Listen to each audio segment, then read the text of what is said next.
नमस्कार दोस्तों, stock market studies में फिर से एक बार आपको बहुत-बहुत स्वागत है। तो आज मैं डिस्कशन करूँगा 2 बैंकिंग के बारे में। तो 2 बैंक्स जो है, वो अभी बहुत छोटा है और इस दोनों बैंक को बड़ा होने का बहुत पोटेंशियल भी है। क्योंकि देखिए, इंडिया का जो इकोनॉमिकली जो क्राइसिस था और जिस तरीके से इकोनॉमिकली प्रेशर था, वो धीरे-धीरे मतलब कम होता गया और धीरे-धीरे हर व्यक्ति के पास पर कैपिटल इनकम भी बढ़ रहा है। और अभी फिलहाल के लिए जो पर कैपिटल इनकम है, उसके बारे में बात करूँ, देखिए 1960 में कंपनी का मतलब सॉरी इंडिया का पर कैपिटल इनकम कितना था जीडीपी के हिसाब से $83 और अभी वो बढ़ के कितना हो चुके हैं, अगर 2021 तक देखें तो $2200 और अगर 2023 के बारे में बात करूँ, 2023 में इसका जो डेटा सामने आ गया मतलब यहाँ पे देखने को मिला है, आप देखेंगे कितना शानदार पर कैपिटल इनकम बढ़ चुके हैं। और लास्ट 2020 से लेकर कोविड के बाद मतलब 2021, 2022 और 2023 इसके हिसाब से देखा है तो $3000 से भी ज़्यादा पर कैपिटल इनकम बढ़ चुके हैं। तो अभी कहेंगे सर $3000 तो बहुत है। ऑब्वियसली $3000 मतलब अगर मैं $3000 को यहाँ पे मल्टीप्लाई करूँ 80 रुपीज़ से तो करीबन 2,40,000 पर कैपिटल इनकम हो चुके हैं। तो पर कैपिटल इनकम अभी भी बहुत कम है। इंडिया में पर कैपिटल इनकम अभी भी बहुत कम है। क्यों? क्योंकि एक डेटा मैं आपके साथ शेयर करूँगा। उस डेटा से आपको सब कुछ पता चल जाएगा। देखिए वर्ल्ड रिचेस्ट जितने सारे कंट्रीज़ है, उसका जीडीपी के हिसाब से पर कैपिटल जो है, वो आप देखेंगे तो नंबर 1 में कौन है? आयरलैंड है। कितना? 1,45,196 यूएस डॉलर के हिसाब से। अगर इसको मैं इंडियन रुपीस में कन्वर्ट कर दूं तो आप एक बार देख लीजिए सिर्फ कितना कंट्रीज का जीडीपी बढ़ रहा है, अलग अलग कंट्रीज का। तो वहाँ पे मैं 80 से भी करूँ तो करीबन करीबन 1 करोड़ के आसपास, 16 lakhs के आसपास पर कैपिटल इनकम है। इसका मतलब हर व्यक्ति 1 करोड़ से भी ज्यादा पैसा कमा रहा है। तो उस जगह पे इंडिया में सिर्फ के सिर्फ 2 लाख रुपया। तो अंतर कितना डिफरेंस आप देख सकते हैं। इन आयरलैंड के बाद है लग्जमबर्ग, उसके बाद सिंगापुर, उसके बाद कतार, मोरक्को, यूनाइटेड अरब एमिरेट्स, उसके साथ स्विट्जरलैंड, नॉर्वे, उसके बाद है यूनाइटेड स्टेट, उसके बाद है सैन सैन मेरिनो। तो इसका मतलब सोचिए एशियन कंट्रीज का नाम ही नहीं आया। हाँ, ऑब्वियसली आया, यहाँ पे कतार है, उसके साथ साथ अरब है, तो कुछ कंट्रीज के नाम आया। तो इंडिया के नाम कितने रैंकिंग में होगा आप सोचिए। तो $3000 पर कैपिटल इनकम है। तो मैं इतनी सारी चीज आपको क्यों बता रहा हूँ, क्योंकि आज इकोनॉमिकली इंडिया का ग्रोथ हो रहा है। तो उस बेसिस में सोचिए 3000 पर कैपिटल इनकम है। 3000 से जब 30,000 पर कैपिटल इनकम हो जाएगा तब इंडिया का ग्रोथ कहाँ से कहाँ चला जाएगा। और ये ग्रोथ तब होगा जब इकोनॉमिकली सब कुछ ठीक ठाक है। आज इकोनॉमिकली हाई ग्रोथ में इंडिया है। आज वर्ल्ड में देखिए एप्पल जैसे कंपनी, गूगल जैसे कंपनी, साथ ही साथ चाइना के बड़े से बड़े शाओमी जैसे बड़े बड़े ब्रांड्स इंडिया में आकर मैन्युफैक्चरिंग करना चाहते हैं। टेस्ला वर्ल्ड के रिचेस्ट व्यक्ति का कंपनी है। टेस्ला भी मैन्युफैक्चरिंग इंडिया में होने वाला है। तो इसका मतलब हर कंपनीज इंडिया में आकर मैन्युफैक्चरिंग करना चाहते हैं और वहां से वो एक्सपोर्ट करेंगे जहाँ पे इंडिया का ग्रोथ बढ़ेगा।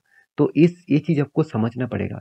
तो ये मैं सारे बात इसीलिए बता रहा हूँ क्योंकि जब किसी कंट्रीज का ग्रोथ होता है, सबसे ज्यादा तेजी से ग्रोथ होता है उस कंट्रीज के बैंकिंग का और फाइनेंशियल सेक्टर का। क्योंकि देखिए विदाउट बैंकिंग में कुछ नहीं होगा, क्योंकि कोई भी ट्रांजेक्शन हो वो बैंकिंग के माध्यम से होगा, कोई भी लोन्स लेना हो तो फाइनेंस के माध्यम से होगा। तो हर व्यक्ति जब ग्रोथ करेगा तो इस सेक्टर के पूरा पूरा का पूरा डिवीजन का ही ग्रोथ होगा और वो किसका है? बैंकिंग सेक्टर में। तो बहुत दिन तक बैंकिंग सेक्टर उतना तेजी से भागा नहीं। तो मैं आज जो बड़े से बड़े बैंकिंग के बारे में बात नहीं करूंगा, आज मैं 2 छोटे बैंक के बारे में बात करूंगा। और दोनों ही कंपनीज के ऊपर अभी से आपको फोकस रखना चाहिए क्योंकि दोनों कंपनी धीरे धीरे करके खुद को रिप्रेजेंट करना स्टार्ट की है। तो चलो देख लेते हैं कौन सा वो 2 कंपनी है। देखिए दो दो कंपनी जो है वो है एक आरबीएल बैंक और दूसरा जो बैंक है उसका नाम है बंधन बैंक। जितने सारे लोगों का नाम देखकर ही पता चल गया कि हाँ आपको पता है इस कंपनी के बारे में, तो आप वीडियो को एग्जिट कर सकते हैं। देखिए वीडियो को लास्ट तक देखने के लिए मैं उसी लोगों को कहूंगा जो मार्केट के बारे में जानना चाहते हैं, जो कंपनीज के बारे में जानना चाहते हैं, इंडिया की इकोनॉमिकली डेटा के बारे में जानना चाहते हैं, जो जानकर आप अच्छा खासा खासा कंपनी के ऊपर बने रह सकते हैं। देखिए, बंधन बैंक और आरबीएल बैंक दोनों ही देखा जाए तो अभी छोटा है। 13,000 करोड़ के आसपास मार्केट कैप आरबीएल बैंक का है और बंधन बैंक का मार्केट कैप 36,000 करोड़ है। तो देखा जाए तो बंधन बैंक आरबीएल बैंक से बड़ा है। तो चलो अभी दोनों में अंतर क्या है वो मैं आपको यहाँ पे दिखा देता हूँ। सबसे पहले मैं एक वेबसाइट के ऊपर आ चुका हूँ, जिस वेबसाइट का नाम है इक्विटी मास्टर। तो इस साइट के ऊपर जाकर इस डेटा को देख सकते हैं, जो क्या बताया जा रहा है बंधन बैंक और आरबीएल बैंक के ऊपर मैं कंपेरिजन कर रहा हूँ। तो देखिए, सबसे पहली बात जो चार्ट पैटर्न बन रहा है, अगर ध्यान से देखेंगे तो आरबीएल बैंक जब मतलब सितंबर 2022 में इसका दोनों का परफॉर्मेंस सेम टू सेम था, दोनों में ही 100 रुपीज रेंज में काम कर रहा था। उसके बाद देखिए आरबीएल बैंक किस तरीके से ग्रोथ किया और यहाँ पे कब कहाँ पे चला गया। आज देखिए बंधन बैंक का प्राइस 82 के आसपास है और आरबीएल का बैंक 220 के आसपास है। अब यहाँ पे खुद जाकर चेकआउट कर सकते हैं।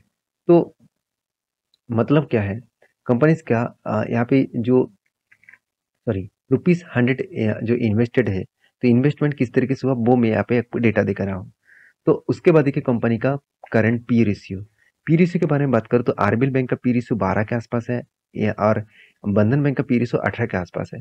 आप यहाँ पे सोचेंगे सर आरबीएल बैंक का पी रेशियो कम है और मतलब पी रेशियो हमेशा आपने तो बताया है कि 15 से 30 ये जो लेवल है, ये लेवल सॉरी 10 से 30 ये लेवल जो है, 10 लोअर लेवल है, 30 हायर लेवल है। तो इसके अंदर है तो ठीक ठाक है, तो दोनों ही अंदर है, कोई बात नहीं, दोनों में ही पॉजिटिव पॉइंट है।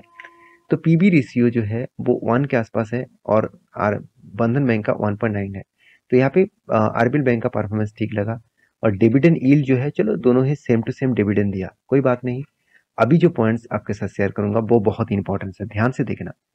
कंपनीज के जो हाई लो है वो मैं आपको मार्किंग नहीं करूंगा, प्राइस में मैटर नहीं करता मेरे पास, प्राइस कुछ नहीं होता।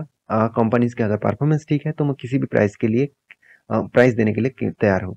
तो देखिए इनकम पर शेयर, तो इनकम पर शेयर कितना है, बंधन बैंक से कई गुना ज्यादा आरबीएल बैंक का इनकम पर शेयर में इनकम अच्छा खासा है, 160 रुपीज के आसपास है, जहाँ पे 98 बंधन बैंक का है। अर्निंग पर शेयर के बारे में बात करूँ तो यहाँ पे भी अच्छा खासा देखने को मिला, 15 रुपीज के पास आसपास पर शेयर में अर्निंग हो रहा है आरबीएल बैंक का और बंधन बैंक का 13 रुपीज के आसपास। कैश फ्लो को पर शेयर में, कैश फ्लो का मतलब क्या है कि आपने जो माल बेचा वो फटाफट कितने दिनों में कैश के हिसाब से आपके पास पैसा वापस आया। मतलब बैंक का काम क्या है, लोन देना, तो वो कितनी टाइम के अंदर अंदर फटाफट पैसा हाथ में लेके आ रहा है। तो यहाँ पे देखिए कैश फ्लो पर शेयर में 83 रुपीज और यहाँ पे कितना है 16 रुपीज। और देखिए डिविडेंड पर शेयर, चलो वो तो मैं आपको पहले ही बोल चुका हूँ। अभी बुक वैल्यू पर शेयर, तो बुक वैल्यू के हिसाब से जो आरबीएल का बैंक का बुक वैल्यू है वो 224 है और उसके हिसाब से जो प्राइस है वो प्राइस के हिसाब से book value same to same देखने को मिला। और जो बंधन बैंक है उसका प्राइस के हिसाब से बुक वैल्यू ज़्यादा है। मतलब कंपनी का जो करंट प्राइस है उससे बुक वैल्यू देखा जाए, प्राइस ज़्यादा है बुक वैल्यू कम है। तो कंपनीज के देखिए दो पॉइंट्स आपको हमेशा देखना चाहिए। देखिए इंटरेस्ट इनकम, कंपनी किस तरीके से इंटरेस्ट से इनकम कमा रहा है, उनमें से बंधन बैंक बहुत आगे है, करीबन 1,59,000 करोड़ के आसपास। और जहाँ पे इंटरेस्ट इनकम आरबीएल बैंक का कितना है 95,400 करोड़ के आसपास। अदर्स इनकम कितना है, अदर्स इनकम दोनों का सेम टू सेम है। इंटरेस्ट जो एक्सपेंस है तो वो कितना है, देखा जाए तो बंधन बैंक का ज़्यादा है, क्योंकि वो इंटरेस्ट ज़्यादा कमा रहे तो उसका एक्सपेंस भी ज़्यादा होगा। तो कंपनी का जो प्रोविजन है, ये पॉइंट्स मुझे इतने टाइम से ढूंढ रहा था, ये पॉइंट्स कहाँ पे है। तो प्रोविजन जो है वो बहुत इंपॉर्टेंस है। देखिए आरबीएल बैंक का इनकम कम है, इंटरेस्ट कम है, तो इसलिए प्रोविजन भी कम है। और बंधन बैंक का इंटरेस्ट ज़्यादा है, इनकम ज़्यादा है, तो इसलिए प्रोविजन भी ज़्यादा है। अभी प्रोविजन का मतलब क्या है, देखिए प्रोविजन का मतलब होता है, मान के चलिए बैंक ने क्या किया, लोन दिया और मान के चलिए 100 लोगों को लोन दिया, तो 100 लोगों में मान के चलिए 70 लोगों ने लोन वापस किया, बाकी 30 लोगों ने लोन वापस नहीं किया। तो ये जो बैंक के लिए घाटा है, यही बोला जाता है प्रोविजन। तो कितना लोन वो उठा नहीं पाए उसको बोला जाता है प्रोविजन। तो प्रोविजन जितना कम होगा उतना ही खास होगा। तो यहाँ पे तो बाजी मात दी आरबीएल बैंक ने और बंधन बैंक ने उस बाजी को मात नहीं दे पाए। तो नेट प्रॉफिट का जो मार्जिन है वो आप देखेंगे 9.6 के आसपास देखने को मिला आरबीएल बैंक में, बंधन बैंक में 13.8 के आसपास देखने को मिला है। और कंपनी का जो डिपॉजिट है वो देखेंगे तो ये पॉइंट्स बहुत इंपॉर्टेंस है। देखिए आरबीएल बैंक में इनकम कम इसीलिए हो रहा है क्योंकि उसके ऊपर डिपॉजिट भी कम हुआ, और जहाँ पे बंधन बैंक का डिपॉजिट ज़्यादा हुआ तो इसलिए इनकम भी ज़्यादा हुआ। जो साथ ही साथ कंपनी का एसेट के बारे में बात करूँ तो आप देखेंगे तो टोटल एसेट कितना है, आरबीएल बैंक का कम है, बंधन बैंक का ज़्यादा है। फिर भी बंधन बैंक का जो मार्केट शेयर है उस हिसाब से मैं ज़रूर कहूँगा आरबीएल बैंक का टोटल एसेट ज़्यादा देखने को मिला।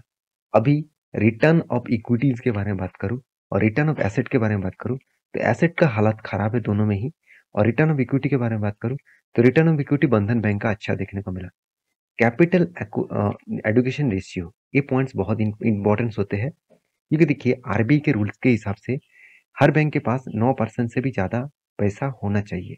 अगर मान के चले कल बैंक में बहुत ज़्यादा लोग पैसा विथड्रॉ करने के लिए आ गया और आपके हाथ में पैसा ही नहीं है तो बहुत बड़ा दिक्कत हो सकते हैं, बहुत बड़ा मतलब रिपोर्ट न्यूज़ के माध्यम से फैल सकते हैं। तो इसीलिए तो बैंकिंग के पास मिनिमम 9% का पैसा होना चाहिए।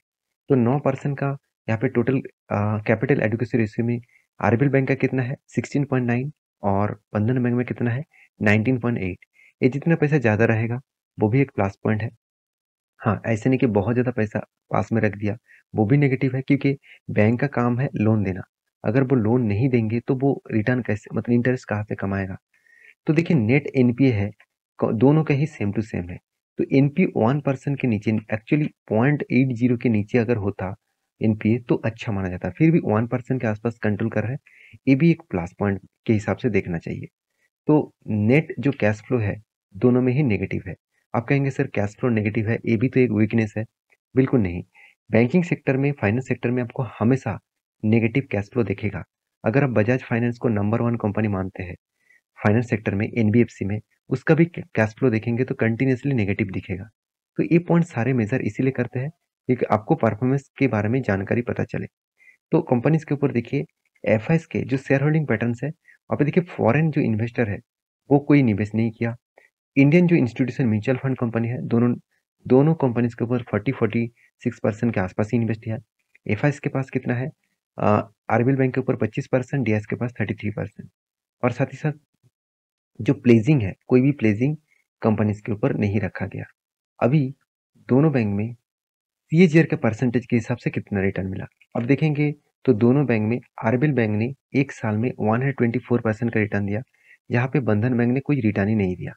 तो लास्ट 3 ईयर में 5 ईयर में कोई भी रिटर्न नहीं मिला, मगर आरबीएल बैंक ने कुछ पॉजिटिवली यहाँ पे रिटर्न जनरेट करके दिया। तो ये था दो कंपनीज के डिटेल्स और इन्फॉर्मेशन। अभी कंपनीज के चार्ट पैटर्न भी आपको दिखा देता हूँ। देखिए जब से स्टार्ट हुआ कंपनी, स्टार्ट होने के बाद स्टार्ट कब हुआ था, मार्केट में कब लिस्टिंग किया था 2016 में। उसके बाद देखिए तेजी से ऊपर गया और देखिए कंपनी का प्राइस था 267 के आसपास। उसके बाद कंपनी हाई की थी करीबन 720 रुपीज़ के आसपास। उसके बाद देखिए बिग क्रैश देखने को मिला कोविड के टाइम में, और कोविड के बाद हर बैंक ने रिकवरी तो किया मगर आरबीएल बैंक ने रिकवरी नहीं कर पाया। फिर भी देखिए एक प्रीवियस जो लो था उसको रिटेस्ट किया, उसके बाद फिर से धीरे धीरे करके ऊपर जा रहा है।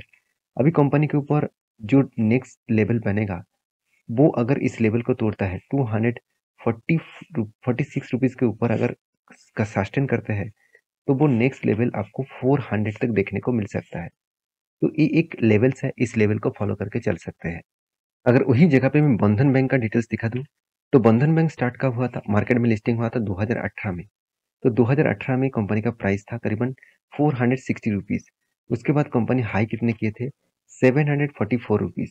उसके बाद देखिए कंटिन्यूसली कोविड के टाइम में लगातार गिरावट हुआ। उसके बाद देखिए वापस जाने का कोशिश तो किया मगर वहाँ पे सस्टेन नहीं कर पाया। तो इसका मतलब दोनों बैंक में अभी भी प्रेशर है। तो मेरे हिसाब से दोनों बैंक के ऊपर बहुत ज़्यादा प्रेशर भी है, छोटे बैंक है, और इकोनॉमिकली अगर ग्रोथ हुआ तो हर बैंक का ग्रोथ होगा। ये बात जरूर याद रखना क्योंकि यस बैंक जो कंपनी पूरे का पूरा बर्बाद होने वाला है, मतलब कंपनी बंद होने का कगार में आ गया था। गवर्नमेंट उस बैंक को मतलब स्टेबल करने के लिए, बचाने के लिए बहुत कोशिश भी किया और उसको अभी खड़ा भी करके रखे। इसका मतलब गवर्नमेंट चाहते नहीं किसी भी बैंक डूब जाए। तो मेरे हिसाब से जो बैंक थोड़ा सा भी अच्छा परफॉर्मेंस कर रहा है वो फ्यूचर में अच्छा खासा ग्रोथ कर सकते हैं। अगर मैं इसी चीज़ को मतलब बंधन बैंक का लोअर साइड से अगर टॉप लेवल तक भी देखूँ अगर इतना भी टारगेट अगर दे दे तो 200% का गेन आपको मिल सकता है। और same to same RBL bank का भी उसी तरीके से है। तो मेरे कहने का मतलब है, दोनों ही रिस्की कंपनी है। अगर आप बैंकिंग में रिस्क लेकर काम करना चाहते हैं तो दोनों कंपनी को बस स्टडी करके काम करिए। अगर आप पूछेंगे सर दोनों को में कौन सा कंपनी इसके ऊपर फोकस रखना चाहिए, तो ऑब्वियसली मैं जरूर कहूँगा बंधन बैंक के ऊपर फोकस रखिए। आरबीएल बैंक खराब नहीं कहूँगा, दोनों के कंपैरिजन के हिसाब से मुझे बंधन बैंक थोड़ा सा अच्छा लगा। बाकी ये कोई रिकमेंडेशन नहीं है कि बंधन बैंक के ऊपर कल जाकर इन्वेस्ट कर देंगे, तो प्लीज रिसर्च करके ही काम करना। वीडियो को लास्ट तक देखने के लिए बहुत बहुत धन्यवाद। मिलते हैं नेक्स्ट वीडियो में, तब तक के लिए अच्छे से रहिए, अपनी ख्याल रखिए। धन्यवाद।